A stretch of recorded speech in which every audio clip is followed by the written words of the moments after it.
Hey, how's everyone doing out there? Welcome to a Word Hole Media presentation of Major League A-Holes in the Hole. I'm Pete.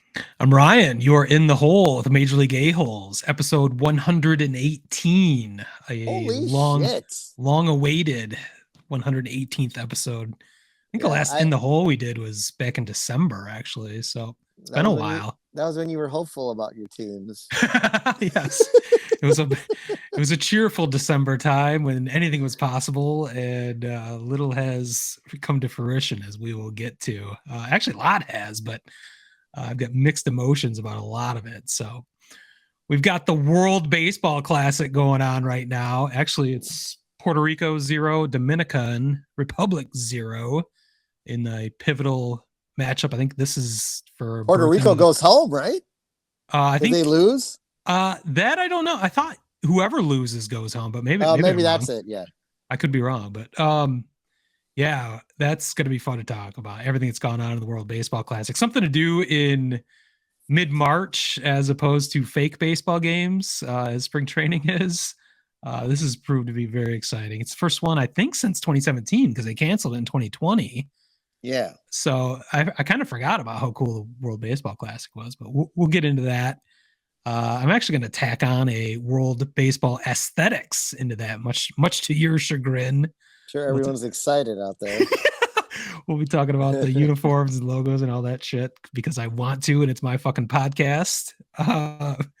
Beyond that, we have our off-season grades for my Cubs, your Giants, my Tigers. You already did yours for your White Sox on Sox Type Thing, I think it was episode 18 that just came out 18. a week or two ago. So check that out. I also put it on the In the Hole feed.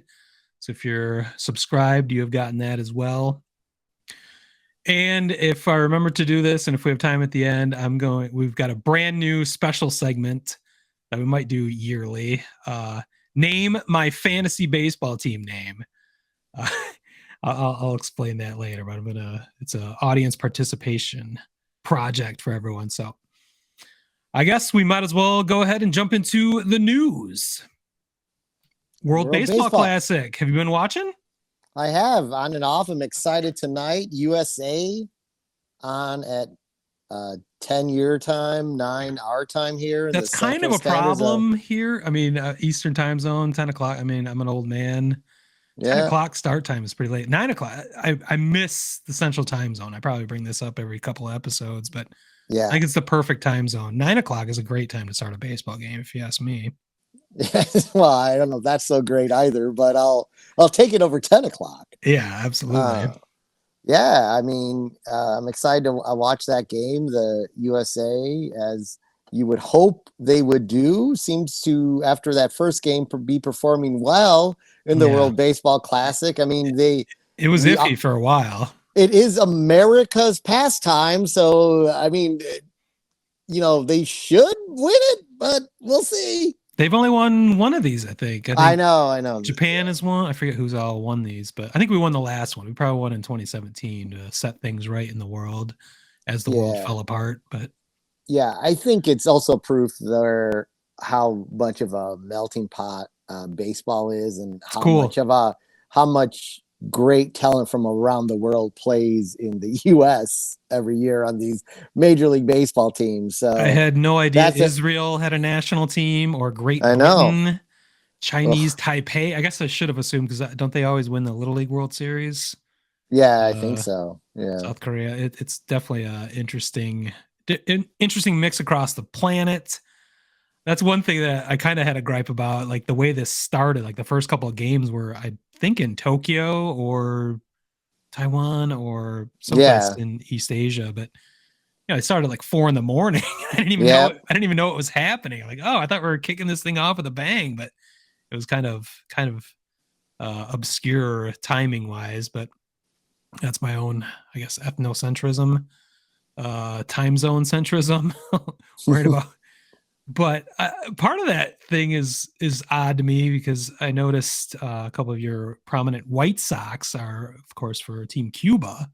They're playing in East Asia at 4 a.m, and they really got off to a slow start. It seemed like jet lag might be an issue. It just seems like a strange place for Cuba to be starting the World Baseball Classic. Yeah, I'm not sure how they figured out those draws, but yeah, and then they seem to have it together now. I think part of their problem is they have a senior citizen on their team in Cespedes, like just taking up a spot, producing nothing. Like, what the fuck? I saw that. I was like, you got to be kidding me. What the hell is he doing in this thing? But I guess it's really an exhibition in a way, right? Yeah, it's fun. It's for the kids. Yeah, it's for and the old kids. People, it's for. Apparently. I'm telling you, it's nice. To your point, I think you said it best. It's nice to see baseball where someone's not going to just go out and work on fastballs or change ups for 3 innings. They're going to try to get people out. They're trying to get people out. They're not trying to work out kinks. Yeah, there aren't mysterious agendas that you might have no inkling of that could be drastically affecting statistical lines, as is the case in spring training games. Yes. That's why we read very little into spring training itself. Certainly the stats. There might be a little bit to glean here and there, but that's why this episode is not about spring training. It's about everything else. So, well, the big thing in my mind and in many people's, I've noticed on social media, is certainly the aesthetics of the World Baseball Classic. I'm going to call this segment the World Baseball Aesthetics. Wow, that's real. Yeah, how clever is that? Yeah, how late did you stay up? Actually, I stayed up late working on the logo for specifically that you'll see. I can't wait to see it when I break out this video section of this podcast. Oh, I'm looking forward to it. After such a great name, I can't wait to see how great the logo is going to be. You'll see that on YouTube and Facebook if you want to see our fucking faces. Doesn't everyone? Not just listen to our beautiful voices. Yes. The reason I was working on that logo is because they actually changed the World Baseball Classic logo this year. I don't know if you noticed that since the inception. Somehow in the subsequent years between 2017 and now, they decided to upgrade the branding package a bit. I'm aware of that just because I work in minor league baseball, which is now, of course, owned by Major League Baseball, who sent out a branding package for the new logo and how to use it, how to properly call this tournament.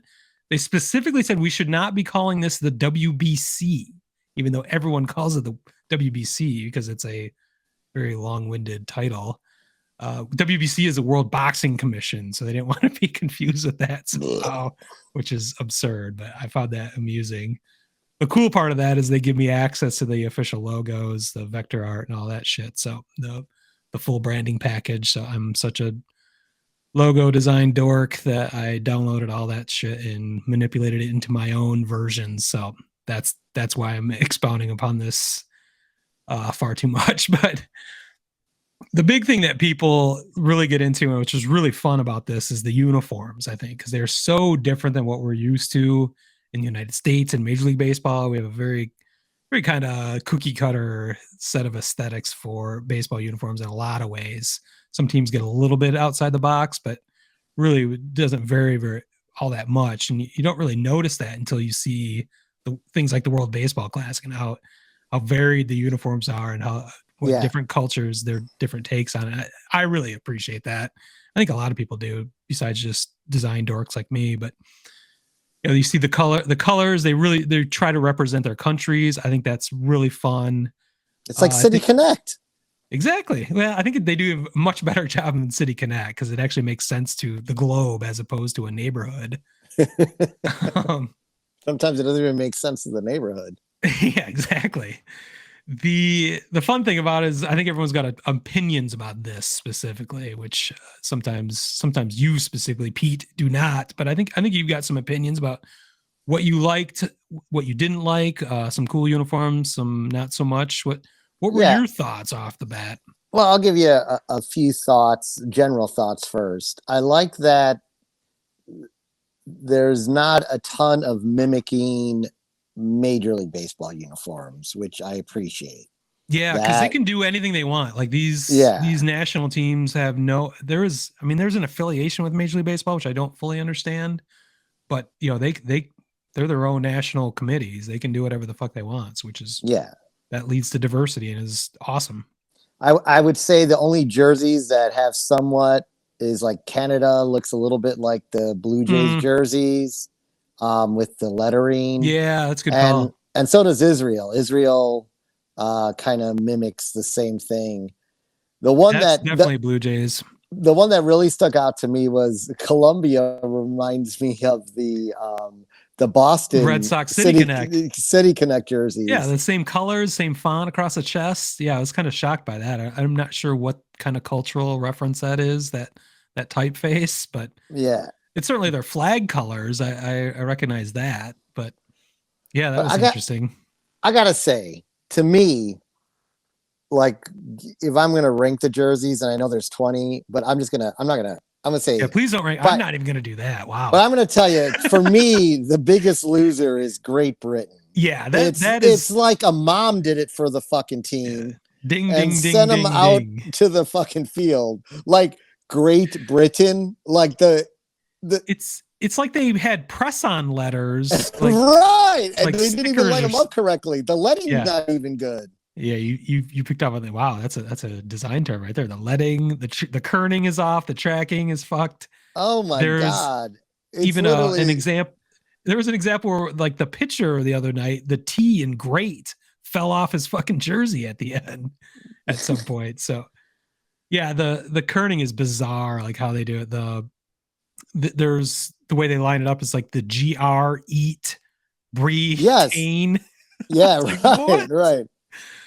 So I'm glad you picked up on eat, that. Breathe, tain. I learned a little bit about Great Britain's national team, actually, and there's kind of an explanation for that. Their entire budget for an entire year is essentially $50,000, which so they are trying to cut corners any way they can because they have zero funding. So I think they literally go to, like, they buy the most generic jersey they can find and go to some like athletic shop and just have them put on letters and numbers. I mean, that would make sense with a budget like that. Well, that brings up a larger point. Like, how this is, I guess I need to do more research on how this is funded, how this comes about, who puts this on, who spends the money, who gets the money from the TV contracts, because it's been all over Fox Sports 1, I believe, the and championship. 2. Yeah, definitely 2. Rarely see that, but I think as we get deeper into this, it's going to be on regular Fox. And I would guess the championship round would be, but maybe not. But regardless, yeah, it's got to be a substantial TV contract. Who's pocketing that money and not giving it to the teams that are participating? If somebody like Great Britain can't even put their fucking name across their chest properly, so I'm kind of questioning that. Like, how MLB owners? Yeah. There's got to be a little more in the budget to help these teams out. I mean, they're spending their money on travel essentially, and then they can't even address something as simple as the uniforms. So I kind of feel bad. That's an embarrassing look for the World Baseball Classic. It's not Great Britain's fault. It's cool that Great Britain's even participating. So I think we should give them a little more. Have them have a little more national pride and give them a little bit of cash or something. Somebody's making money off of this someplace, and it seems like it should be spread around a little better than it is. Yeah, and you can tell, like, some of these teams, like, their jerseys are Adidas and stuff like that. Great Britain doesn't even have a. I think that might be the whole issue. Like, everyone else's jerseys are paid for by some shoe manufacturer, where Great Britain, I don't remember. I've been to Britain a couple times. I don't remember ever seeing baseball being played or mentioned or shown in any way. So, although the Cubs will be there this summer, so they're maybe trying to ramp that coverage up. But those games on at 4:00 in the morning. Oh no, those will be on. I think they're early afternoon. Yeah, early afternoon. Yeah, it's about 5 hours behind. That's how it works out for soccer games. I'm watching the Premier League. So we can definitely agree that Great Britain's were the worst through probably no fault of their own. But what was your favorite on the other end of the spectrum? Kind of like Puerto Rico. Puerto Rico's solid. They haven't changed theirs. I've recognized that typeface for years. They have the same, I believe it's the exact same hat and both home and away jerseys they've used all along, which they're solid. It's just strange. One thing you realize, I mean, certainly most of these teams, every country in the world seems to have red, white, and blue, at least in the Caribbean, North America. Right. There's a lot of red and white and blue everywhere. So it's a little bit homogenous, but it's good to see how they find a new way to do that. The US, they're okay. Yeah, I don't like them really. The U and the A are kind of typical, and the S is kind of spelled out with a kind of defined by like a waving flag almost. Yeah, I hate the hats. Yeah, the hats are not good. I wish the hats were good. I would probably buy one, but they're exactly. They're pretty bad with a US and a star behind it of some sort. But What's your favorite? Well, I like Venezuela's. I like watching Venezuela a lot. They're a fun team. Of course, Cabrera's on the team. Of course, he's limited to 1 at bat per game by the Tigers, which is funny. I actually saw Brett Taylor from Bleacher Nation poking his nose in Tigers business and making fun of the Tigers and kind of Miggy himself. He's like, well, he was citing his his weighted runs created plus over the last couple of years. Like, do they really need to be protecting Miguel in this case? So of course I was offended by his comments. I've hardly ever seen Bleacher Nation make any comments about the Tigers, let alone disparaging comments about my Tigers and the Hall of Famer, maybe the greatest right-handed hitter of our time, Miguel Cabrera. So I asked him, perhaps the Tigers might be wanting to do everything they can do to guarantee Miguel will be appearing at least 81 times at home for his farewell tour, since they are paying him $32 million this season alone. Woot woot. And he chimed back, oh, of course, I'm sure that's what animates it. Like, so you're just making jokes about it. But I like Brett. I think he was just trying to be a little smarmy, and I was calling him on it. So that's my internet feud for the day. But I'm going to go with Mexico as my favorite uniform of the World Baseball Classic. And it's not just one uniform, it's 2 of their uniforms, which are tremendous. Their standard uniform is the red jersey with the really cool stylized typeface spelling out Mexico across the front, which I happen to know a little bit about because I'm such a typography design dork, of course. That font, or a version of that font, was originally designed for the 1968 Olympics in Mexico City. And I've always thought, and you'll recognize in that, it looks like Mexico to me. I don't know why. It doesn't look like an Aztec font, or doesn't look, I think it has to do with that Olympics somehow. That's just kind of been ingrained in everyone's memory as that is the typeface of Mexico. It's super cool. And they've embellished upon that a bit. That is the M on their hats, the bright red, green, and white. It's a color combination you rarely see in American sports because it's just immediately has Christmas connotations, but it doesn't look like a Christmas uniform to me at all. It looks like Mexico. It's tremendous. The only thing that supersedes that is their alternate jersey, which is the same typeface, same logo treatments, but it's in baby blue and pink, which is a color combination I would never associate with Mexico or baseball or anything. It is awesome. That's probably why it's awesome, is because it's so outside of what you're used to. But I think Mexico hit it out of the park on this one, so to speak. So I'm going to give them my aesthetics, my World Baseball Aesthetics Award for best uniforms by far. Well, so congratulations, yes. Mexico. I'm sure you've been waiting for this prestigious award. Yes, for sure. As most people are, whatever we talk about on this podcast. Yeah, really. Well, yeah, we gotta plow through this episode because I do want to watch the end of this this Puerto Rico Dominican game. Puerto Rico's up 1-0. Christian Vasquez went yard. Wow. And we've got the US after this. So looking forward to that. It's been a fun time. We've got it's really just now ramping up because we're going to get out of the group stage after tonight, I think, or maybe tomorrow that wraps up. And then we're into the quarterfinals and single elimination semifinals and finals this weekend. Do you have any idea why the two groups that started first actually ended up playing like more games than like the group that the US is in, and I can't remember the other group. Don't understand it. I can't fully understand it. I haven't dug too deep into it, so I don't want to speak out of turn. I'm not sure. There's got to be a logic behind it, but it doesn't seem quite right. You know, there's one group. Do they all have 5 teams? I thought there are 4. Some groups have 4 and some have 5. That might be part of it. Maybe that's it. But yeah, that must be it. There's one group where all the teams have 2 wins apiece. So I don't know how they determine there's like a ratio of runs scored to innings played or something. There's bizarre tiebreakers they had to figure out for several things, but I'm not going to let the minutia get in the way of a good time. So however they have to work it out to get these teams into the quarterfinals, I'm all for it. No, they all do have 5. Okay, they do.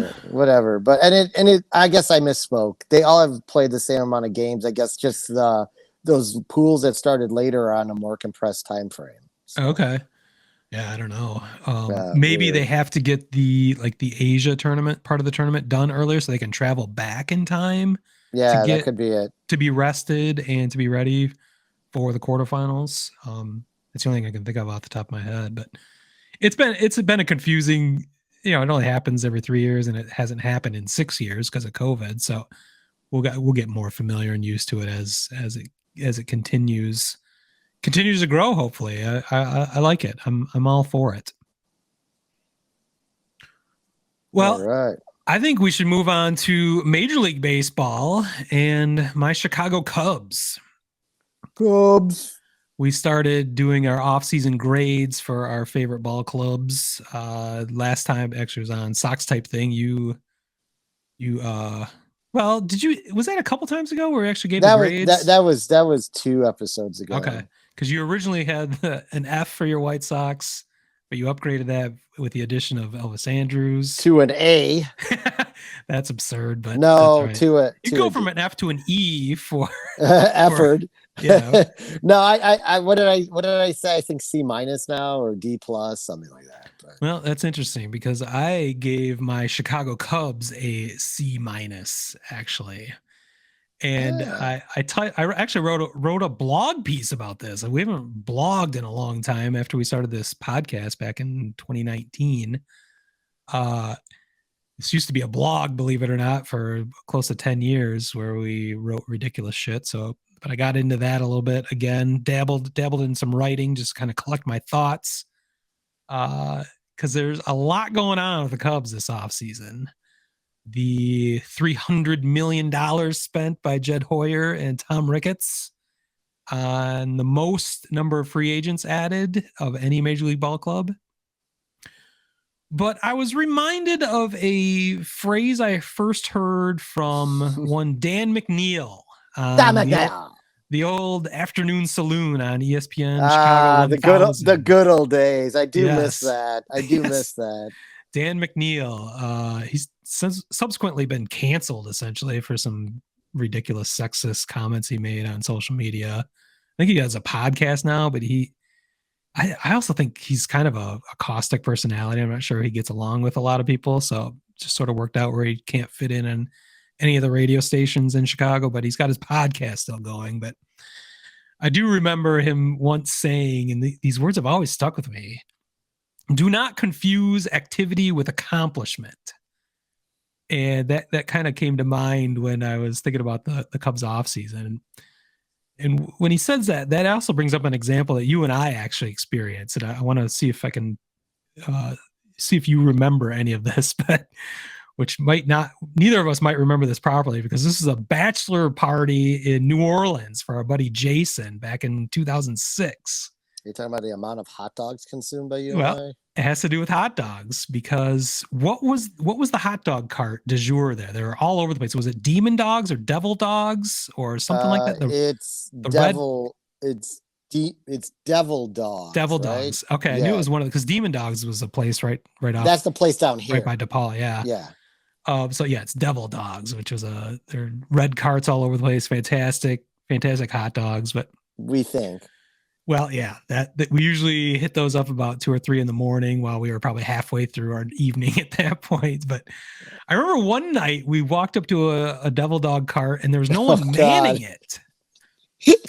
But, and apparently I'm assuming he was a homeless person. I don't remember the details correctly. So I'm hoping you remember as much of this or more than I do. But I love this story. I believe a homeless person like jumped in behind the devil dog cart and started pretending like he was actually going to make us some hot dogs. Maybe he was trying to trick us into like actually paying him for a hot dog, as he kind of did a dance and was like moving his arms around, kind of pretending. He's like, what? All right, you want some onions? You want some onions? Yeah. Pretending he could actually access the ingredients and the actual hot dogs, because it was all locked down. There was just nobody running it. But he was acting like he was actually going to serve us a hot dog. And he did not. I feel like that was a perfect example of confusing activity. He was trying to confuse us with his activity versus accomplishment. Well played. I like where you're going with this, because you and I are on the same page on this. So that's exactly why I brought this story up, and I didn't bring it up during our prep for this podcast, because I wanted to see if I could jog your memory and get a chuckle out of you. But yeah, it's a great story. There's many other stories of that trip that will not be told on this podcast. Never. Well, maybe we'll start another podcast about other drinking stories, but Tales from the Bottom. That homeless person who was trying to attempt to confuse us with his activity into thinking it was accomplishing something seems like exactly what Jed Hoyer has been doing this entire offseason for the Chicago Cubs. Like I said, he spent $300 million of Tom Ricketts money on the most free agents of any major league team this offseason. But what has he really accomplished? Now, I'll go down the list. I go into great detail in the blog post, and I'll remember as much as I can for this podcast. I don't want to get too deep into the minutia, but of course, the headlines were Dansby Swanson, which is a fine player, 7-year, $177 million contract. He had a 5.7 WAR last year.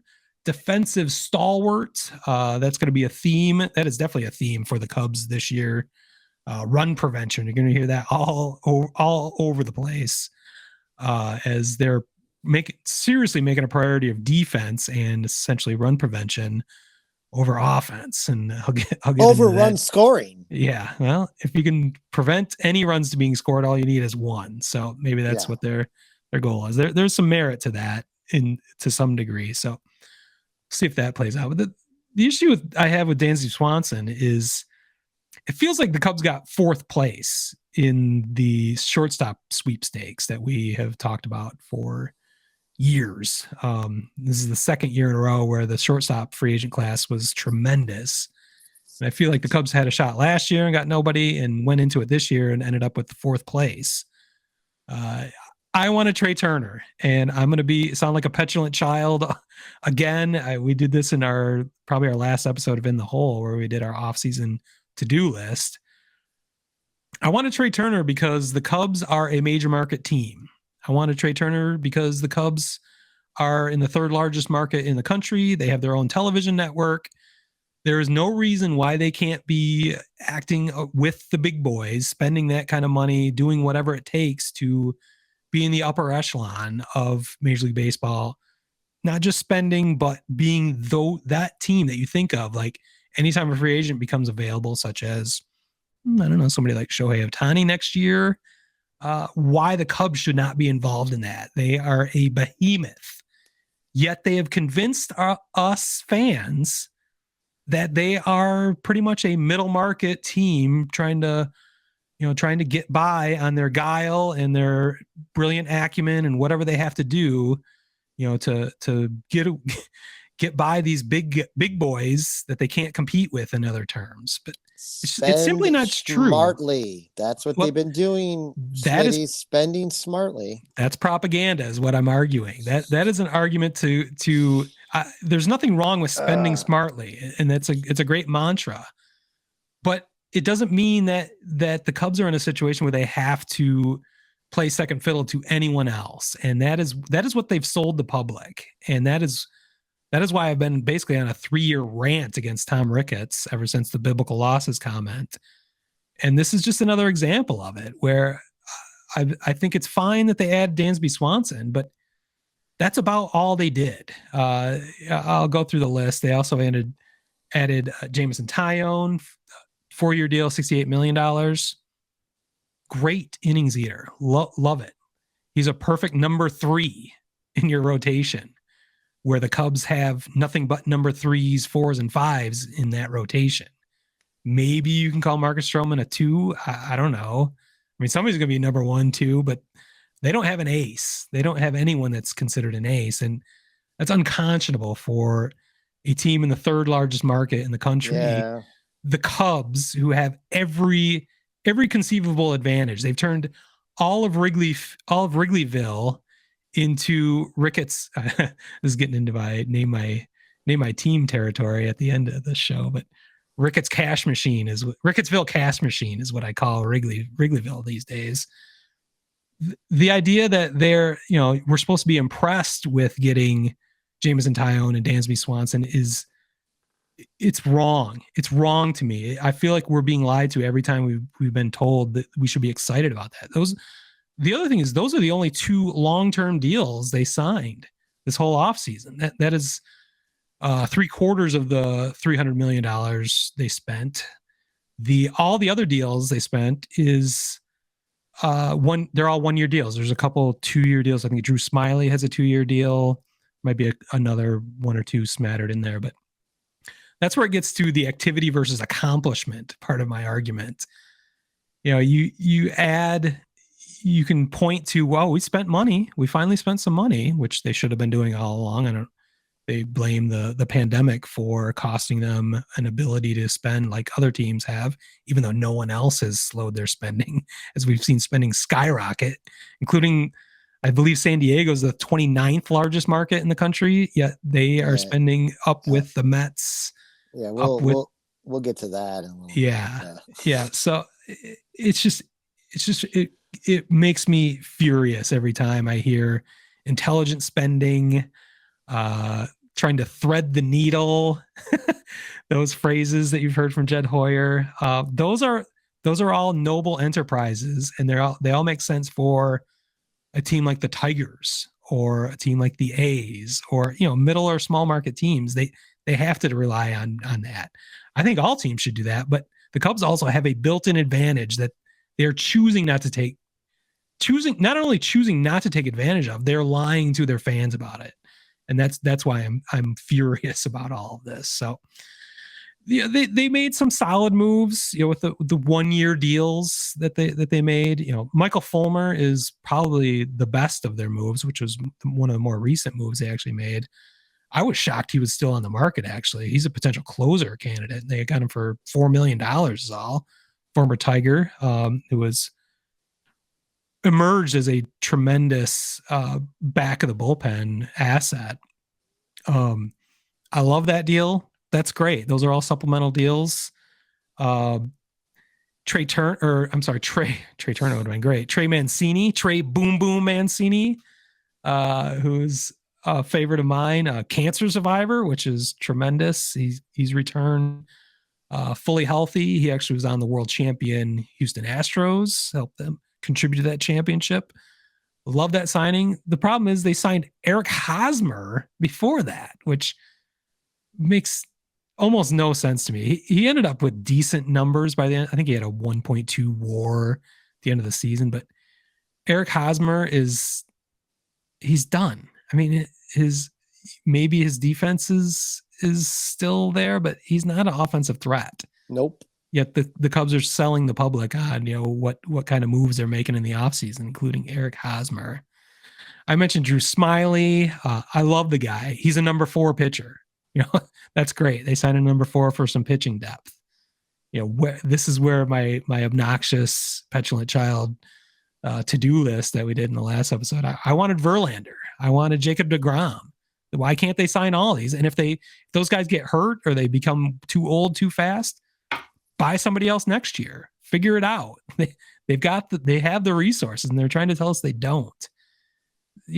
Play. a lot of this is from, we're seeing the opposite end of this with Stephen Cohen with the Mets, which I think they've made some hilarious mistakes and continue to. Yeah, they will always, because they are the New York Mets, but you cannot doubt the sincerity and the effort of their owner. I mean, he's throwing everything at that. Of course, he has more resources than anyone else in the world, pretty much. So that's a bit unfair, but we're talking about billionaires, and don't let anyone fool you. Tom Ricketts is a billionaire and a multi-billionaire, and they can throw money at the problem if they need to. They're choosing not to and telling us they are. That's what really frustrates me about this specifically. I didn't talk about Cody Bellinger, 17.5 million 1 year. This goes back to run prevention because he is a tremendous center fielder. He is a tremendous center fielder who forgot how to hit along the way. Somehow, a former MVP completely forgot how to hit. 35 homers that year or something, was it? 38? He had a 78 OPS plus, where 100 is average in the majors. I mean, maybe the problem was the Dodgers.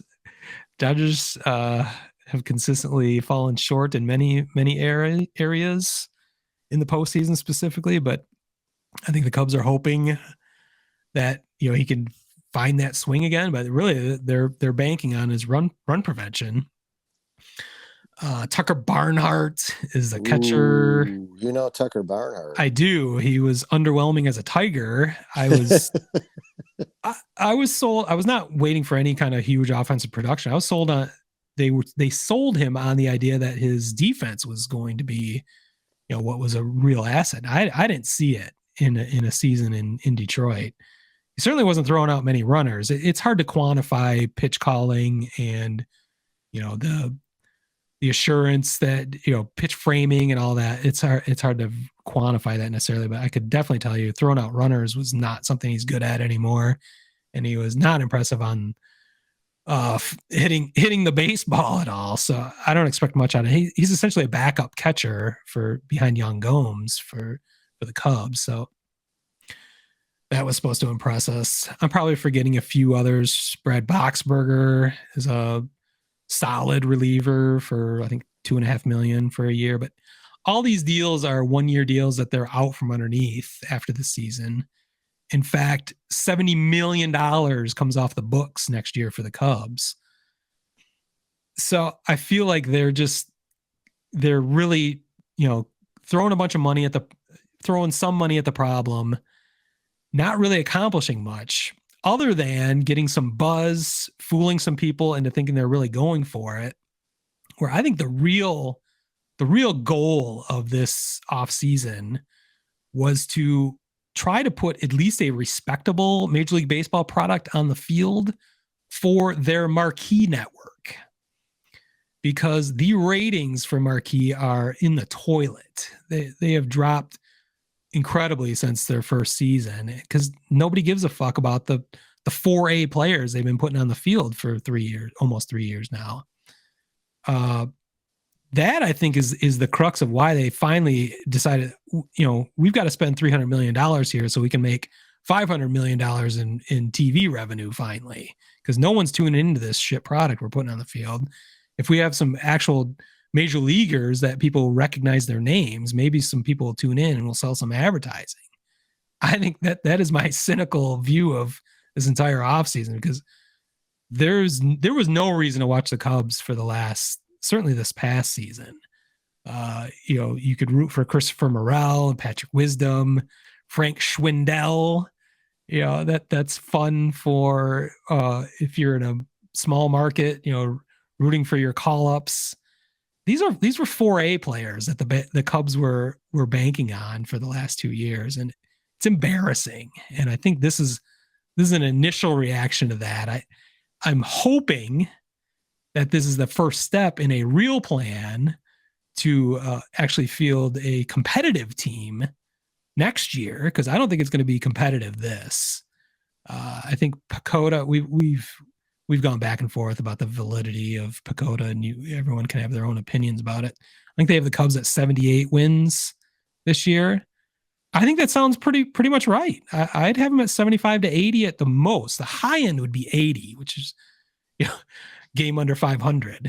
So I think mid 70s is about right, and that's after spending $300 million on free agents. So I think that kind of tells you, not necessarily empirically, but unbiasedly at least, that tells you how much activity they've done and how little they've accomplished.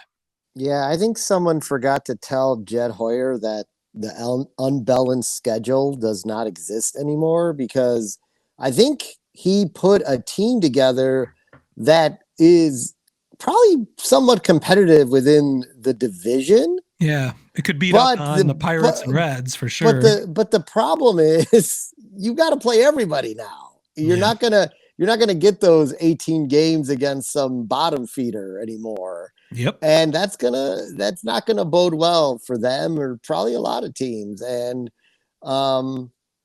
it's why some of the teams, I think that's why Pacoda, like, these have come out and we're like, oh, some of these projections seem low, but obviously they're adjusted too, because from years past, because you don't have this unbalanced schedule anymore. Mm-hmm. So you're playing some big boys twice, that you might only see once or not at all. So that's going to be fascinating to see how that plays out, because I didn't really even consider that. I'm sure many have, but it makes sense. That's going to be a very different dynamic. Yeah. There's not going to be that, especially for our central divisions that you and I are focused on, because we're typically the weakest division. Exactly. So, and, if my Tigers or my Cubs or your White Sox have a solid team, they can pretty much bank on beating the fuck out of the lower end of that division. But that's going to be harder to pile up those wins when you're only playing them 12 times instead of 19. I'm also thinking we're looking at the possibility of both central divisions having a team with a not so good record, but being the division winner going into the playoffs, and only having one team coming out of that. But yeah, they could be a lot worse records. Yeah. Well, so we'll see how it all plays out. Maybe the Cubs will win the division with 78 wins. Well, that's exactly. You'd never know. That's fucked up this is. So I think our next episode 119, I think we'll do our preseason predictions that we do every year.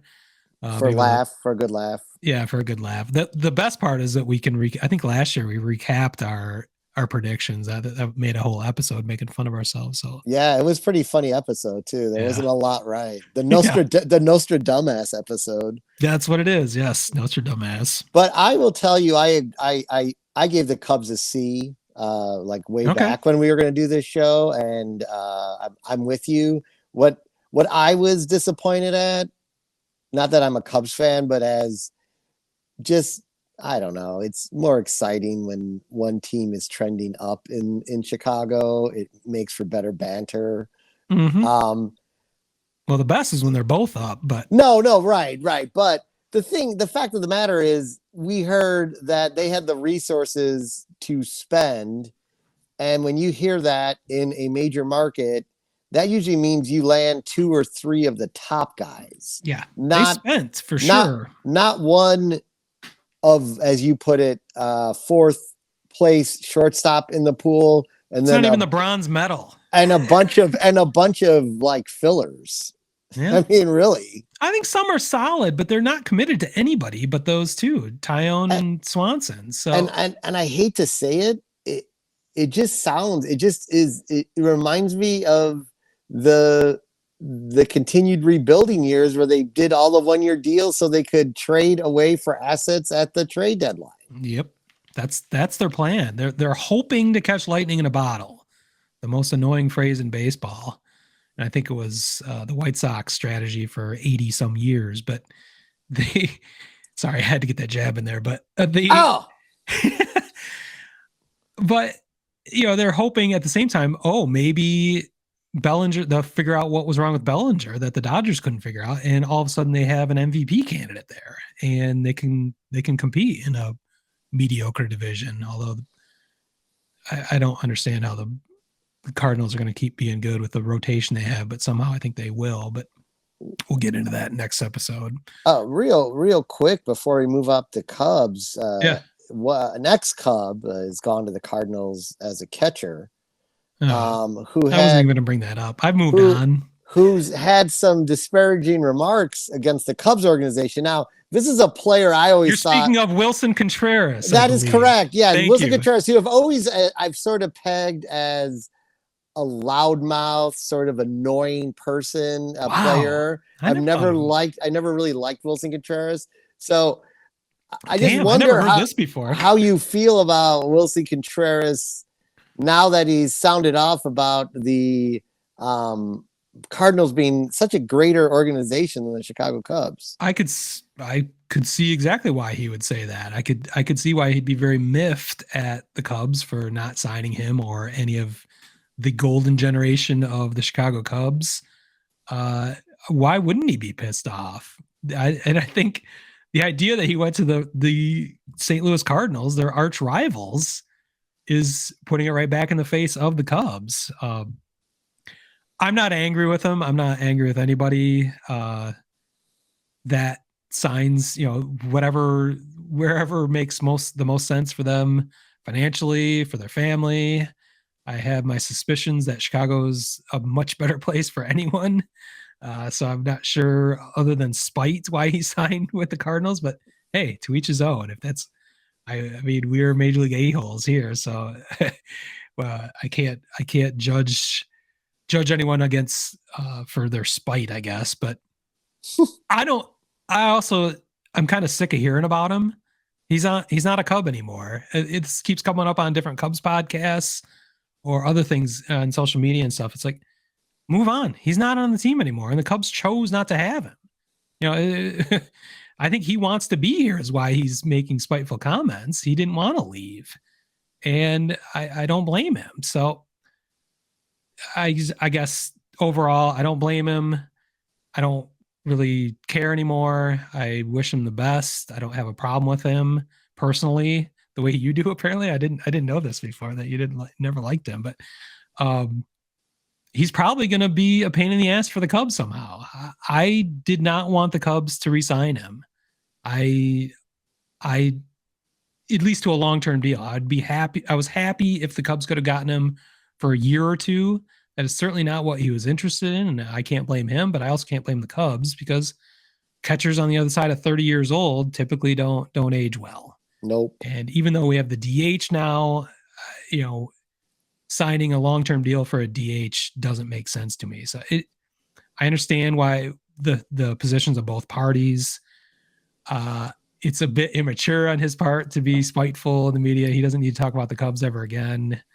But he can if he chooses. I'm not going to hold it against him. Maybe it'll turn into some spiciness during the Cubs Cardinals series for the next several years. That's entertaining to me. Great. I don't hold a grudge against him. I kind of just don't want to even talk about it anymore.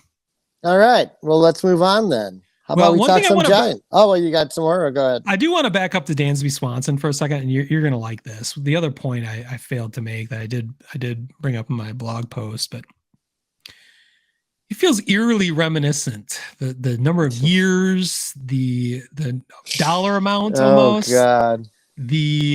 His age, his promise, the idea that he came up to the Atlanta Braves. Oh, God. I know where this is going. His defensive prowess.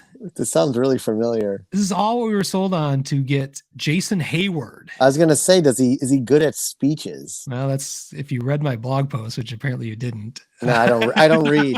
I'm from the South Side. That's right. That was the analogy. That's how I ended that section of it about Dansby. I'm like, well, maybe he's really good at speeches, team speeches in the locker room during rain delays in Game 7 of the World Series.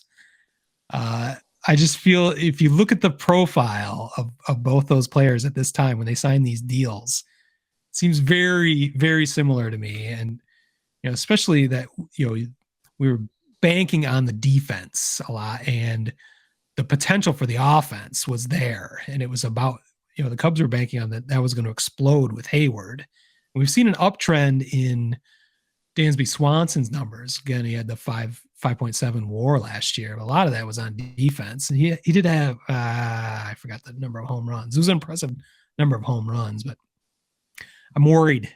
He has one hit in the spring so far. One hit. It's the spring. I know it's the spring, and I'm being hypocritical already, but I'll use it against him when I don't use it for anybody. But you sign a guy for 7 years, $177 million. You hope he has more than one hit all spring, I guess. So I think that he's going to be, he's going to have a microscope on him. And it even sounds like this wasn't his first choice to come. I read that article. Yeah. So I do read a little. He gave the great speech the day he was signed and did his press conference talking about how his grandpa was a Cubs fan and how he always wanted to be here. And that sounds kind of like bullshit to me the more that comes out. So I'm a little nervous about all of this. So that's another layer on top of this to the person they committed the most years and money to. Makes me a little nervous. So yeah, I think that comment too about like he was hesitant to come to the Cubs because he wanted to go to some place where he could be winning. So like, yikes. Well, he won fourth prize just like the Cubs did. Right. It's a swap. It's an even swap. Yeah, I mean, it's a weird way to start a marriage. So we'll see how that pans out. I could be wrong about all this. Maybe they will catch lightning in a bottle and everything will pan out the way Jed was planning all along. But I think that would be luck more than anything. I had a marriage start out weird. I'm divorced now. So there you go. Sorry about that. No, it was low hanging fruit. I just thought I'd use that.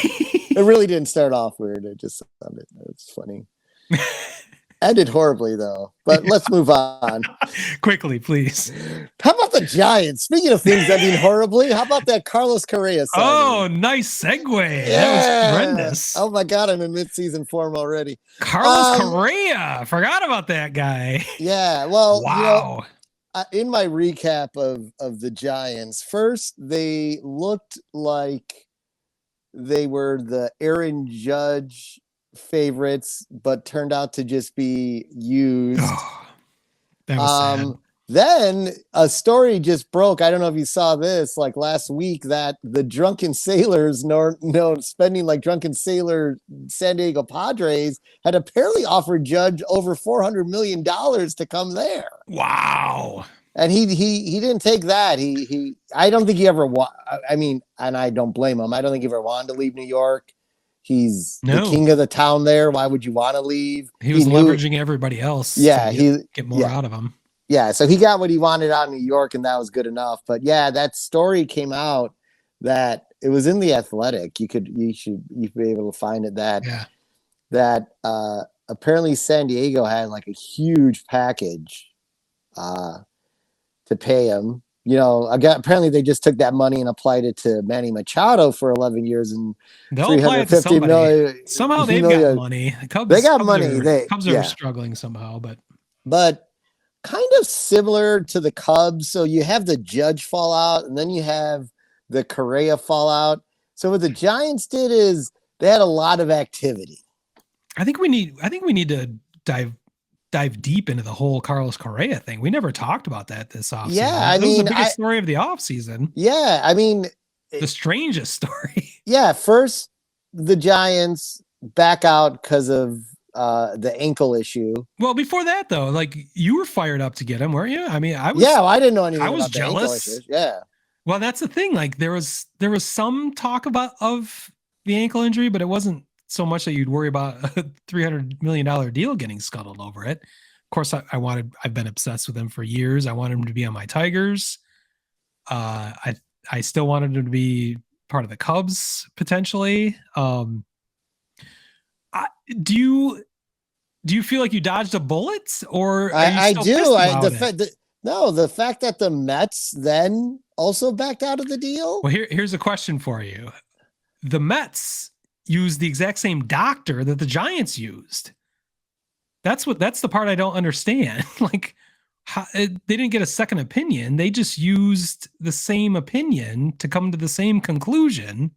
So I'm a little baffled by that part of the story. The other side of that is, I don't know if you saw I watched a lot of stuff at that time when it was so bizarre that the Giants deal was falling apart, and that within a week he was going to be signed by the Mets. So I was watching all sorts of YouTube videos on that, and especially New York, like Mets media reactions to all that. I saw not only the Boomer Esiason show in New York, who's, of course, he's a football guy, but he's a Mets fan apparently, and they just do sports talk radio in general in New York. They were convinced that night that they had signed Correa, that Correa was the one that got cold feet and backed out of the deal with the Giants, that he didn't want to be there for all those years and for $300 some million. And I thought, well, that's just Homer sports talk radio, just so giddy about what just fell in their lap. They're going to make any justification, just defying logic. Like, why would Carlos Correa back out of a deal? Why would he get cold feet when they're paying him for the next more than a decade, over $300 million? Why would he ever back out?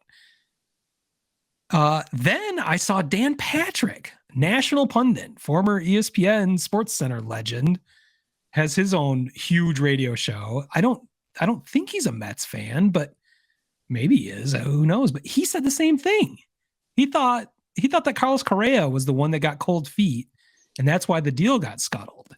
And of course, more has come to light after that. Many different twists and turns have come with this story. But I just thought that was bizarre that Mets fans or anyone, even national pundits, would think that Carlos Correa is the one that backed out of that deal, not the Giants. And this was at the time. This is before he had another deal scuttled, which I think that speaks to homerism more than anything. But I don't know. Did you even see it? Well, I don't think you and I talked about this at all, but did you see those reactions or think that was strange? No, I didn't see those reactions. Isn't it obvious that the Giants freaked out and backed out? I mean, there's no other way to interpret that. There's no baseball player that would walk away from that money, because he didn't get that money.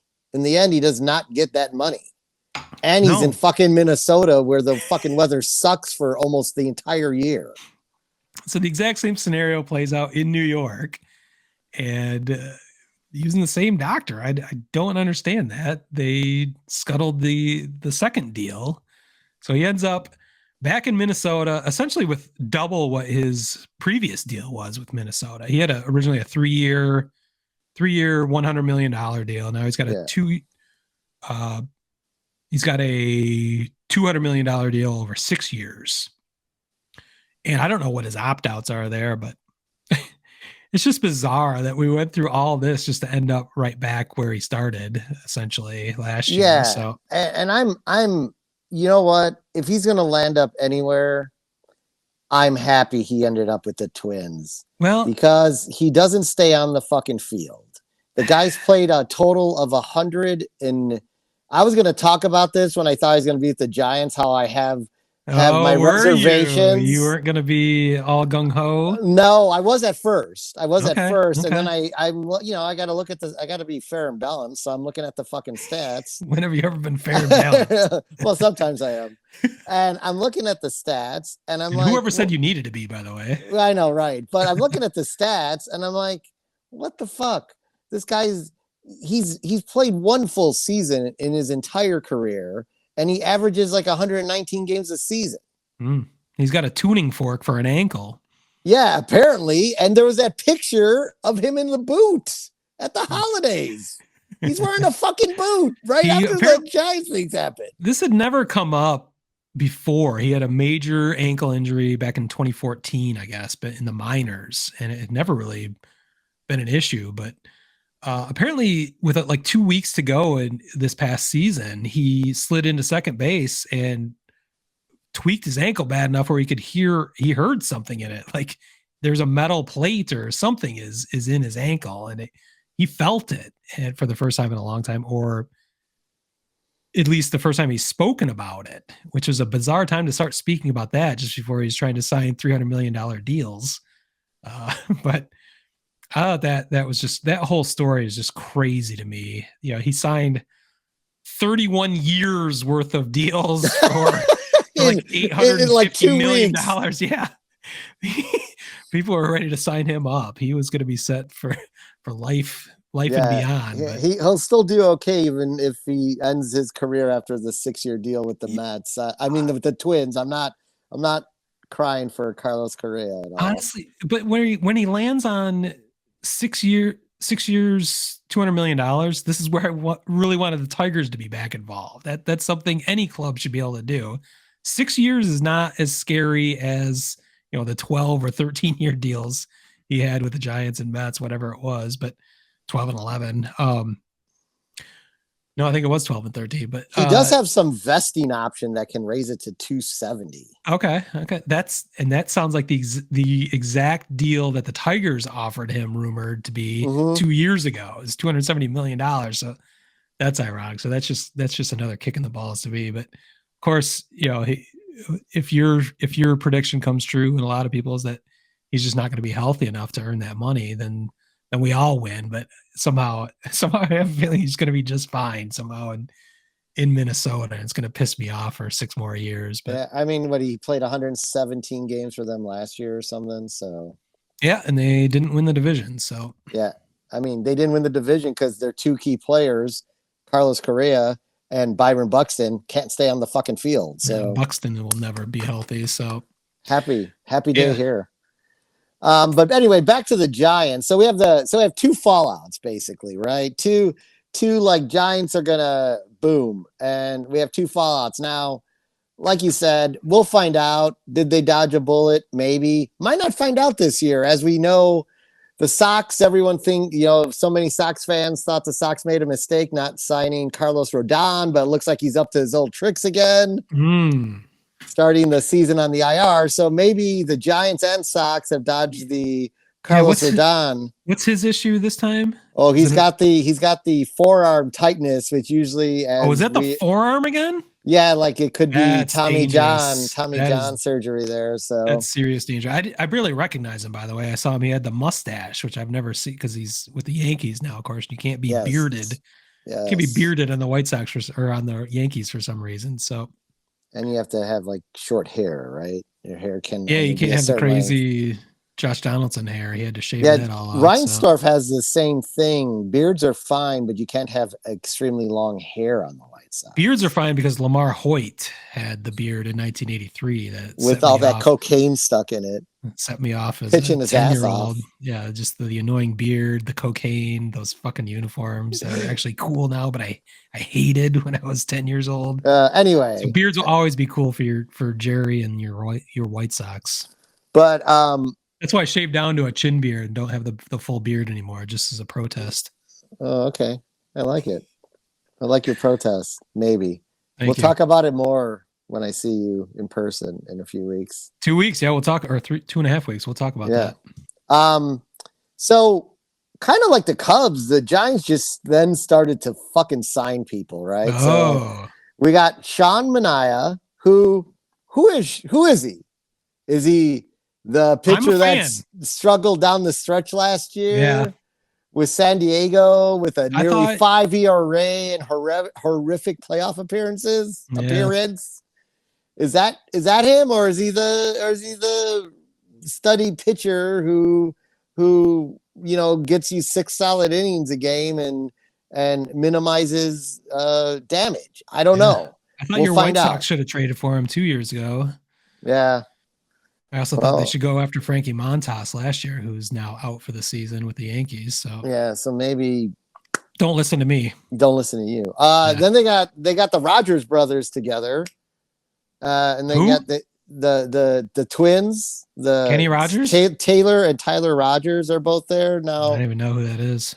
Taylor Rogers, he had 31 saves last year. Sounds really great. They signed him, but his ERA was 4.76. So you take the good with the bad. Where is he from? I don't even know that name. It's got to be from the West. Where did he come from? Nobody knows. Texas. Okay, that's probably why I don't know. After the Judge deal fell through, they immediately signed Mike Haniger. All right. Again, doesn't this sound a lot like the Cubs right now? But the intrigue, just to a lower degree. Yeah, the intriguing signing is the multi-year deal to Michael Conforto. Yeah, he was the prize for a lot of people coming off the injury. I thought he was going to get signed at the end of last year just to bolster playoff rosters, but he hadn't been healthy enough for that even. So yeah, so they signed Conforto. He's got solid career numbers. Solid. A 25 OPS over his career. Yeah. We should take no stock, like you said, in spring training, but I'm gonna be hypocritical now because there's a good sign. I was way ahead of you. There's a good sign. He's hit 4 home runs so far this spring and has a 1.172 OPS so far. We talked about this a little bit on Sox Type Thing last episode, where if you're going to take stock in anything in spring training, I do like to see power out of my hitters. It's better than not seeing any power out of your hitters. Or only one hit, I guess you're saying. Or one hit. So yeah, I think seeing 4 home runs out of somebody is a positive. I don't think you can bank on that. I mean, we saw Pudge Rodriguez lead the minors, was it 12 years ago? More than that, with like 11 home runs, or he led spring training in home runs that one year and did nothing. Later on. So that was after he was off the roids, I think. But roids. Yeah, roids. That's a great story. So I don't know. Like the Giants too, kind of like the Cubs. I got to give them a C. Okay. I'd give them a B for effort. They were, they legitimately went after Judge, and they were willing Correa. To spend. They had Correa. They were willing to. There was a willingness to spend the money, at least. You know what I mean? Yeah. Well, again, the Correa deal, we'll figure it out. But whatever, we'll see how this year plays out. The only I have some good news. So I give them a C. The good news for the Giants, though, is there's issues with their main foes. Dodgers lost Gavin Lux for the season, so that's a blow to them. He was supposed to be starting; he was the starter now. And the Padres have lost Joe Musgrove to a broken toe for, he's not going to be able to break the season with them. So. Yeah. It's crazy. There's opportunity. There's opportunity there. Yeah. So yeah, I kind of wanted to bring that up on Sox. I think maybe I'll do this next time. But the idea that Elvis Andrus, if he had waited 2 weeks, he wouldn't be the White Sox second baseman. He'd be the fucking Dodgers shortstop. That's true. I don't know. Timmy's been playing second base for USA. I wonder what's going to happen. They could swap. Yeah, just like you said all along. Yep. Wow. Well, we'll talk about maybe I am Nostradamus. Well, you definitely are that. I'm a dumbass. There's no doubt. So. But who knows? Like, I think the Giants will be watchable. But I think ultimately, much like last year, they might come out like gangbusters, but then slowly fade into the distance. So, I mean, I anticipate the rookies being a little bit better again this year. Again, it's spring training, but Joey Bart's looked a lot better at the plate so far. So I don't know. Hey, we'll get deeper into the predictions. I'll be at a Giants White Sox game on Thursday, March 6th. So April 6th. April 6th, the opening series. How weird. Yeah, that's crazy. Sox first homestand, opening homestand is divided. The Giants. Yeah. My brother texts me, he's like, hey, who you rooting for in the Giants Sox series? The Giants? Ha ha ha. And I said, well, we'll see how they each do in their opening series, and then I'll decide. you make a choice at that point. Just wear a bunch of Cubs gear to the game and make a decision later. You don't have to worry about that. You do not have to worry about that. But that's about all I got from my Giants right now. You want to move on to the Tigers, staying in the orange zone? Yeah, we will move on to my Detroit Tigers, and my offseason grade is a D+, only because it is the best possible grade I could give to a team that is rebuilding. In fact, rebuilding. Even though they refuse to use that term, it is obvious what they are doing is rebuilding. Wait, I have a quick question. Please humor me for this. I thought I heard last year that the rebuild was done. That's what I said multiple times. Until not just you, Mike Ilitch, your former general manager. Chris Ilitch, yes. Oh, Chris Ilitch, sorry, yeah. Your former the general ghost manager. Of Mike Ilitch came out and said it. The rebuild is over. I'm going to make a graphic for that. That's tremendous. Yeah, we all thought that was over until the worst offense in the history of baseball somehow emerged in the Motor City and scuttled, and injuries to the entire rotation plus one. That's true. That was a huge problem. It was the worst season possible. Anything that could go wrong went wrong. AJ Hinch was powerless to stop it from unraveling. Yeah, we've discussed this past season, but yes, it is a rebuild, which is the prerogative of new president of baseball operations, general manager Scott Harris. He has every right to do whatever he needs to do to undo everything that Al Avila did over the last 8 years. It's frustrating. They've never used the term rebuild, but it is obviously happening. They sold, but again, I want to say, as rebuilds go, this is about as much as I could hope for. I do like what they have done if they are in the parameters of a rebuild. I just hate the idea that we're still rebuilding. I thought they could still sign a shortstop, a big time shortstop, move Javi Baez over to second base and have the best center infield in baseball. They could have signed, again, I wanted Carlos Correa. That may or may not have been a mistake, but 6 years, $200 million, something the Tigers could have done. They could have chosen to sign more starting pitchers off the market. They're choosing not to. And again, that's their prerogative. A new general manager. Prerogative. God, I hated that song as a kid. So as rebuilds go, this is as good as it gets. That's why it gets a D plus. Essentially, I'd only give a rebuild a D at most, but I like this one mainly because what he did is consistent with what Scott Harris said in his opening press conference. When, wait for it, he's going to say they want players that control the strike zone, and that is the mantra of the Tigers from here on out. We've heard it multiple times already. Both sides of the ball. He wants pitchers to control the strike zone and batters to. And they haven't traded Javi Baez yet? Yeah, that is kind of why I thought they might be interested in trading Javi Baez in the offseason, because he is one that decidedly does not control the strike zone, but maybe they think they can reclaim that somehow. In fact, you heard Joe Madden back in the day say Javi Baez could be Manny Ramirez if he just would control the strike zone, essentially. Yeah, and Joe Madden go the other way. A lot of stuff. So. Well, I think he was right, but no, he probably is right, because he has unbelievable power. And when he's not swinging at that fucking slider, he's slider or the eye high fastball. Yeah,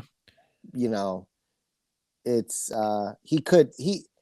let's be honest, the guy has all the fucking tools to be an all-star every fucking year. I do think he put undue pressure on himself in that first season in Detroit. I don't think he was very comfortable there. I think his comfort has grown. I think that a bit of that pressure will be off, since this is not expected to be a team to contend as it was last year. Everything points to him having a better season. That was his worst offensive season as a pro, essentially. So I can't see him having a worse year this year. I think it's only up. So not that he's going to win an MVP or anything like that necessarily, but I think Tiger fans are going to be a lot more happy with Baez in general, as they have not seen the best of him in his time as a Tiger.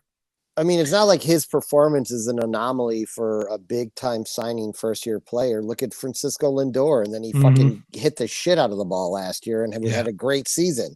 So it's like they're best buds, by the way, too, on Team Puerto Rico. So. Right, exactly. And so and there's more players than just those two to talk about, but we talked about it a little bit. I said I may have been the one that brought it up. Hey, this is first year, and we all know he had Cubs remorse, and it's understandable. Everyone's pretty bitter about to your point earlier with Wilson Contreras, like no one understands who was on that team, why you just blew up the entire nucleus. It's understandable that part of the nucleus might go, but to not even make an attempt to sign any of the nucleus really is mind-boggling. So I think everyone like deals with shit in a different way, and Javi's an emotional dude, so it's understandable. I like you, I think he is going to have a major uptick this year and be dangerous again. So, well, I certainly hope so. All the pressure's off. So yeah, exactly. But back to controlling the strike zone. Basically, addition by subtraction was Scott Harris's method. I think this offseason, as he was able to trade away Gregory Soto, who is the poster boy for not being able to control the strike zone, as he's another in a long line of Tigers closers with just electric stuff that is impossible to hit, but he had no idea where it was going. He was a fiery lefty. He would basically walk the first two guys, give up a hit, and then strike out everybody else, but he had already given up a run or two. Although his save record is pretty decent. It was just a eternally frustrating experience watching Tigers closers in the line of Fernando Rodney, Jose Valverde, so many of those over the last 10 plus years, that the stuff is there, but the command is just not. And for Scott Harris to be able to trade Soto to the Phillies, back to Diamond Dave Dombrowski, who is happy to give away young players, as he always is, made a lot of sense. And they might be two major league ready players in Nick Matan and I forgot his first name, Vierling.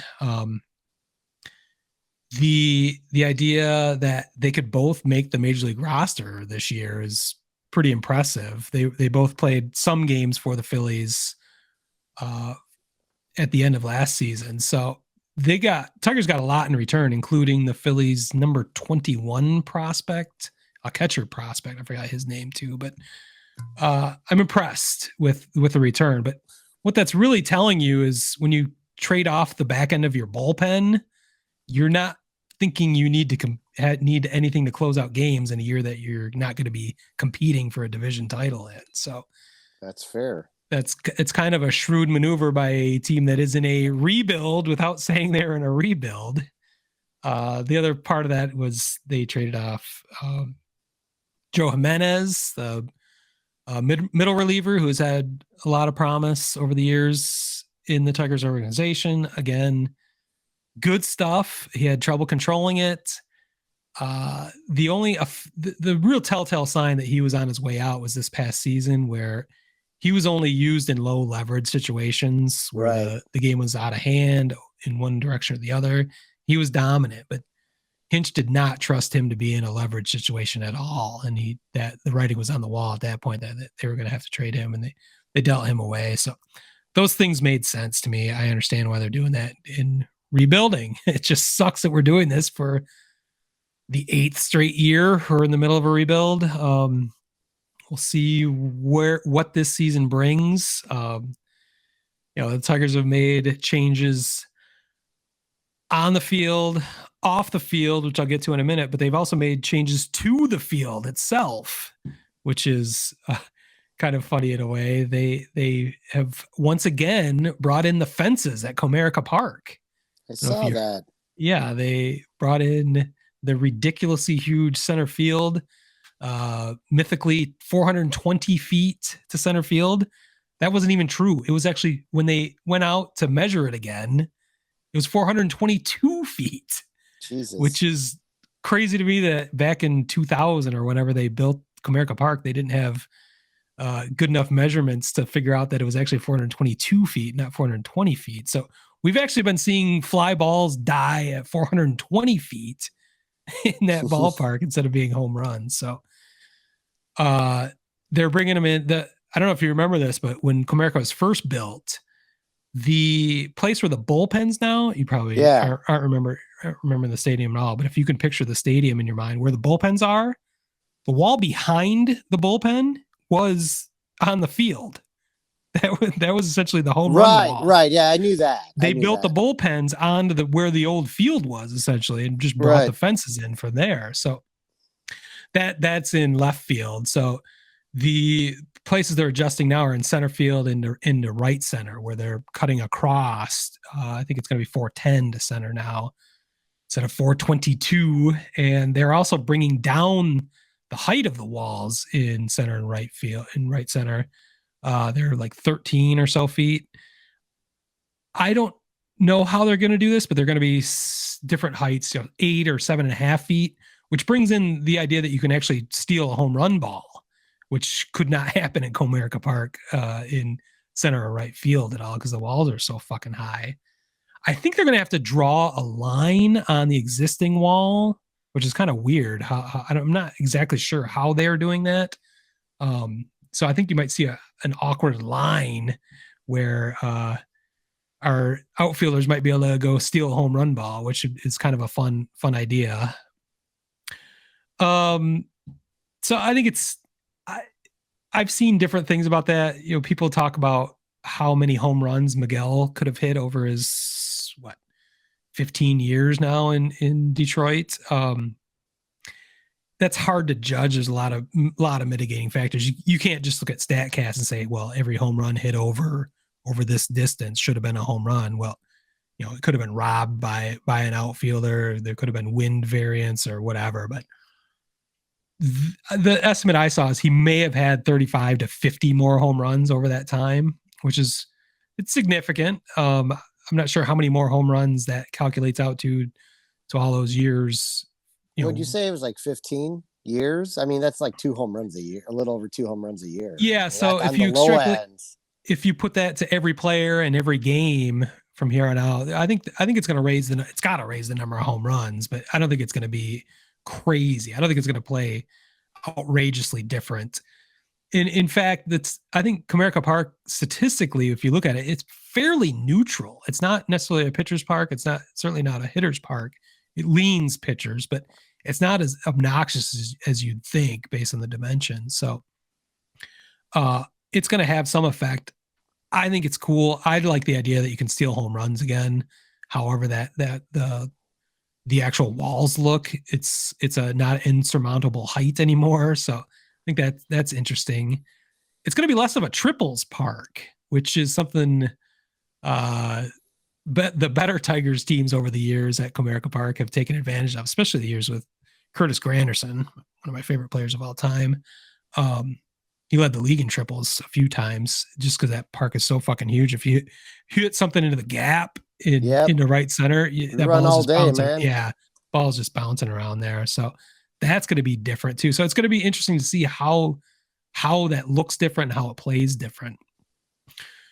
Other changes off the field include the Tigers are buying a new team jet to fly the players around. Ooh. Which I know nothing about. Is this going to be a little bit like Cleveland Indians, like in Major League or something? I guess so. The only thing I can think of is they have a new clubhouse coming.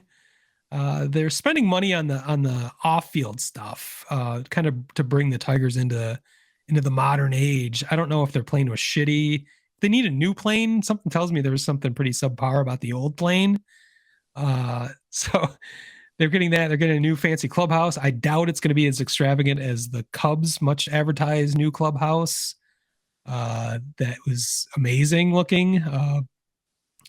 I think they're trying to just add the new things that, it's the new vision of a new general manager, new president, Scott Harris, kind of saying, well, this is how other organizations do things. Why aren't the Tigers doing these things? So it's the little things. They call it. There was a book written about the Tampa Rays.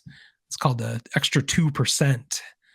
Talking about how you maximize everything you can possibly can in the margins to make sure your organization is efficient and is maximizing every opportunity they can to make their team better. And I think those are some small examples of how the Tigers might be changing their philosophies a little bit. At least I hope that that's what they're doing with these kind of ostentatious, over the top things with the new plane and new clubhouse and bringing in the fences and things off the field that aren't necessarily going to make up for the product on the field, but we will see. Another change off the field for the Tigers in this offseason is in the TV booth. We no longer have Jack Morris or Kirk Gibson calling games. Jack Morris, famous, I think we made him asshole of the week one week for making a stupid racist joke essentially on the air. I don't think he didn't mean it that way, but that is what it came across as, and he was suspended for several games. I think the writing was on the wall at that point. He wasn't a bad broadcaster. I thought he was average at best. Of course, he is a Hall of Famer and a Tigers legend, so that was always cool and good to get his insight when he wasn't being racist. Kirk Gibson, love the guy. He's dealing with Parkinson's disease. He's a weird dude, and he has a strange voice, and he said lots of strange things on the air. Very weird sense of humor. Not a good broadcaster in any realm, but he is a Tigers legend, so it was neat to have him in the booth for a bit, but it was a painful listen most of the time, so I feel bad, but I kind of won't miss Kirk Gibson at all. They're being replaced in the booth by none other than Craig Monroe, who has been a pre- and post-game personality on the air for several years now, and I remember when he first came to, I think then it was Fox Sports Detroit, now Bally's, which we'll need to talk about at some point. Bally's Sports Group is going into bankruptcy as we speak. Yes, interesting. Craig Monroe started out shaky as a broadcaster, and he has become the biggest asset that group has. He's a tremendous personality and really fun to listen to. Good insight, good energy. So I'm really looking forward to the broadcast this year for a lot of different reasons. So that, coupled with all the new rules and everything else, even though I don't have a whole lot of faith the Tigers product on the field is going to be great, it's going to be a fun watch. So looking forward to it. But overall, grading Scott Harris on his offseason performance, I'm giving him a D+, Old English D+, I guess. Oh. Yeah, you see what I did there? And that's about as good as I could possibly grade him. Well, I think, unless you have anything else, I'm going to get to our bonus segment for the week. I'm interested to hear this one. Well, I need everyone's help. This is fantasy baseball season. You and I are having our draft in 2.5 weeks. I am coming into Chicago for that to draft at your place. Is everyone participating? I need to talk to you about that. Yeah, I haven't heard a whole lot. We need to make sure everyone's on board for this April Fool's Day draft. This could be like a 3-person draft. It could be a quick draft, but we'll get into that soon. But I need help. I name my fantasy team something different every year. First year we started back in 2004. You and I started our fantasy league with a bunch of dudes we worked with, and I named my team none other than Major League Assholes, which has subsequently become in the second year the name of our league, then the name of our blog, and now the umbrella brand for these podcasts. So Major League A-Holes and Major League Assholes has served us well since 2004, but I changed my team the next year. I think that's when I was the fucking A's for the first time, but I changed my team name every year. So this year I have too many ideas, and I'm not married to any of them, and I need help deciding, or I need your help or the listeners' help and giving me an even better name than anything I've come up with. So this past season, I was an homage to Lance Lynn and your White Sox. I wasn't slapdick motherfucker because ESPN won't let you type such words into their interface. I was slopdeck motor finger. That's right. That's a good name. I like that name. You can't prove to me that's not what Lance Lynn was saying on the mound. John Boy, who's the famous lip reader, assumed that he was saying slapdick motherfucker, but He may have been saying slop deck motor finger. Actually, I'm going to give that name to you if you want to take that. That name should not go away completely. I think it'd be perfect for you. But I love the sticky stash.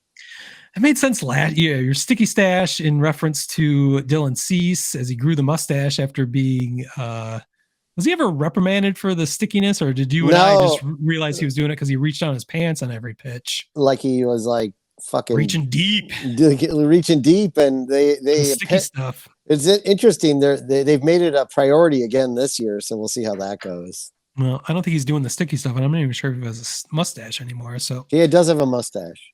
All right. Well, I think you still need to work on that name, but I'll give the slop deck motor finger to you if you want it. But I don't. For my team, I've come up with 4 options, and then on Twitter we'll do the a-hole poll, and you can either vote or come up with your own names. Most likely making fun of me for even doing this segment, but that's fine too. But they're all make fun of the Cubs essentially, or 3 of the 4 make fun of the Cubs. So I thought you'd enjoy this at least. So number 1, I may have made mention of earlier, Rickettsville Cash Machine, which is what I call the area around Wrigley Field. Thought that had a nice ring to it. I've got some logos already created for that. Marquee Network Outage. That's a new one. I like that one. You could do like with the logo might be the test color pattern, essentially as test color pattern, or like the marquee logo, like sort of half lit or something. I've got that too. I'll show you that. I like that one. I like that more than the first option, the Rickettsville Cash Machine. Okay, keep going. As they may or may, Marquee Network, who knows, with all these RSNs going off the air potentially this offseason going. Well, isn't their parent company the one of the other companies in trouble? That's confusing. It kind of is, but it's not. And Cubs have their own ownership stake in that, so they might be able to get full ownership. I'm not sure how that's. Okay. Anyway, that's like a whole nother podcast. We'll get into that. That's Marquee Network drama that we can talk about. But yeah, I thought you might like Marquee Network Outage. It just has a nice ring to it too. It sounds good together. Yeah, I've got a bunch of logo ideas that I'll show you too. So I'll put those up on the poll as well, so that'll help people choose. But number 3, it's got to be a choice at least. Biblical losses. I mean, it's just perfect. I've been harping on that for 3 years now. So how could that not be my fantasy team name? Yes. The third one has nothing to do with the Cubs, but it has to do with the World Baseball Classic, as we just did a whole World Baseball aesthetics on it. And I talked to you about how they updated their logo. The logo, if you've ever noticed, it's essentially, I think it's supposed to be a baseball. It is supposed to be a baseball with nations' flags kind of spinning around it. But what it's basically been called is a pinwheel. So yeah, that's what it looks like. A whirling baseball flags is what it looks like. But I looked at the new logo this year. I thought it kind of looked like a spinning. Remember the 8-ball jackets from Seinfeld fame, but from the 90s, where putty yeah. It's got the red, the black, the green, the yellow. Those are disgusting. The big 8 and that's what kills me. That's why there's a whole Seinfeld episode about it with putty wear, that because it's so absurd. It's such a terrible thing. But I thought the new World Baseball Classic logo looked like a whirling 8-ball jacket. Ooh. So I was going to call the team Whirled, WHIRLDED 8-ball jacket. Which is that's a stretch, but I know I kind of like that one too. It's a designer joke. It's a play on words. I've got a logo for that too, where it really emphasizes how it could really look like an 8-ball jacket, which is just ridiculous. But Marquee Network Outage is the winner right now. Okay, well this helps already, because I wasn't sure if any of these would resonate with anyone besides my own stupid brain. But I was kind of leaning towards Marquee Network Outage. So that's actually what I've got on the website right now on our fantasy team site. So I'm going to go ahead and put up a a-hole poll, and then all right, if you can retweet that, vote, retweet, all that. We'll probably get 2 votes. I think I'm just going to name my team this year Carlos Correa's ankle. Yeah, the tuning fork. We should do. We can do another poll. What's a name your team? You should give some ideas out there. Throw them up on a poll, and we'll vote.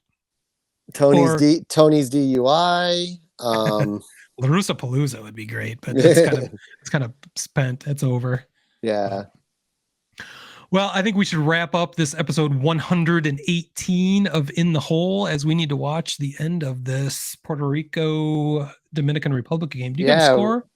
5-1 last I saw Puerto Rico. Ooh, wow. That would be a major upset. I think Japan and Dominican Republic were the prohibitive favorites going into this. So that'd be a major upset if Dominican doesn't make it into the final round. But we got the U.S. and who's U.S. playing tonight? I missed that. They're playing. That's all I know. They're playing tonight. It'll be a game. I'll be watching that, even though it's going to be past my bedtime, but we'll see. They're playing Colombia. Well, the Colombia. Yeah, wearing the Red Sox City Connect uniforms. Yes. Well, we will be back in a week or two. You and I haven't talked about this, but I think our next episode should be our season preview episode just before the season starts. Season starts on March 30th. I think it's on a Thursday night before we do our fantasy draft. So yeah, that's today's the 15th. So we are just 2 weeks away from the start of baseball in real baseball. So looking forward to it. It's getting real. In the meantime, you can find us on social media at Major League A-Holes and at Sox Type Thing. You can find us on the web at majorleagueaholes.com and soxtypething.com. You can get our merchandise once again at aesthetics.shop. Get one of these. Back to shop. Oh, yeah. Pete's wearing the hat directly from the Aesthetics shop. Aesthetics shop. I changed it back again. It used to be aesthetics.store. They were trying to charge me like $50 for the domain name this year. So I'm like, fuck you, and switch back to shop is what it originally was. And that was 99 cents for the season. So I fooled GoDaddy somehow into doing that. So check us out at aesthetics.shop, ASSTHETICS. We're on YouTube, Facebook, all that shit. So like, subscribe, rate, review, interact. We're going to put those polls up. So we'd like to hear from you people. Would appreciate it. You know, we got a full, before we get off the air, we got a full slate on Thursday, March 30th. And let's talk about just our teams real quick. The Giants are at the Yankees at 1:05 Eastern. The Brewers are at the Cubs at 2:20 Eastern. That's huge. The White Sox are at the Astros at 7:08 Eastern. What a great way to start the season. Reunion. Yes, that son of a bitch. No, I'm kidding. Well, he did say some interesting things we should talk about on Sox Type Thing. Episode 19. Much like Wilson Contreras, I've already forgotten about him. Okay. Wait a minute. Tigers are playing someplace. Hold on. This is definitely the worst. Tigers ending. At the Rays at 3:10 in the concrete blister in St. Petersburg, Florida. What a way to start the season! I mean, that is as depressing as it gets. What the fuck? At least it'll be a controlled environment from a temperature standpoint. But this is officially the worst ending to any episode we've ever done. That's as depressing as it gets. So thank you for extending this that much longer. All right. But anyway, you can catch us all over the place on social media, everywhere else. So I think with that, we can declare this podcast is over. Peace.